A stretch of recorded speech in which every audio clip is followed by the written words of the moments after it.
সুপ্রিয় দর্শক আসসালামু আলাইকুম। আমি মোহাম্মদ আকাশ আলী, আমার YouTube channel BD grain news 94 যারা দেশ ও প্রবাস থেকে দেখছেন সবাইকে জানাই আন্তরিক শুভেচ্ছা অভিনন্দন।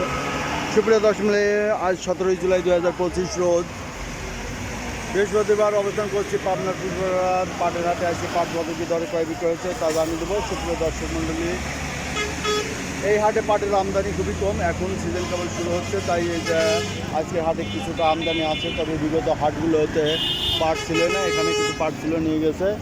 এই যে পাটটাও এখন পাটের হাট খুব সকালে শুরু হয়, এই পাটটাও নিয়ে যাবে। তবে এই পাটটা 36 থেকে 3700-এর মধ্যে কেনা বেচা হয়েছে, সর্বোচ্চ 3800-3900 টাকা কেনা বেচা হয়েছে ভালো মানেরটা।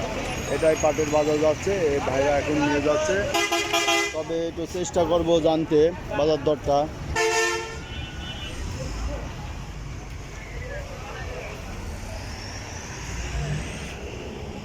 আসসালামু আলাইকুম ভাই, ভালোই আছেন?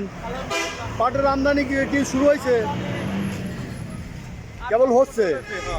আচ্ছা, ব্যাপক আমদানি হবে আর কতদিন দেরি আছে? 1 মাস, মানে এই হাট একটু দেরি করে হয় আপনার, তাই না? আচ্ছা ভাই, আজকে কি হাই রেট গেল? 3900। আলহামদুলিল্লাহ, এবার বাজারটা ভালো আছে, গৃহস্থ ভাইরা পয়সা পাচ্ছে, এতে করে এই পাটের আবাদের প্রতি একটু চাহিদা বাড়বে। তো সুপ্রিয় দর্শক, এই যে ভাইয়ের মুখ থেকে শুনলেন যে আইসে সর্বোচ্চ 3900 টাকা গেছে, 3800-3900 এই বাজার যাচ্ছে। তবে পাটের আমদানি এখন খুবই কম রয়েছে, এই হাটে এই আমদানি ছিল। ঠিক আছে, পাট বেচছেন নাকি? পাট বেচছেন?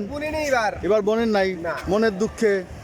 আর বছর 2200টা মন পাট, আর এবার বেশি দেই তাও লজ্জা। এবার 4000। ঠিক আছে, দামই 1000। কামলার দাম 1000 হলে 4000, বাজার ভালো, বাজার ভালো আছে। ঠিক আছে, এই যে এবার পাটটার দাম চাহিদা আছে। তো সুপ্রিয় দর্শক মণ্ডলী, এই ছিল পাটের হাল হকিকত। ভালো হয়েছে, তাই না? জন্মেছে ভালো। যারা প্রতিদিনের আপডেট কিন্তু নিউজ দেখতে চান, অবশ্যই চ্যানেলটা সাবস্ক্রাইব করে রাখবেন। ধন্যবাদ।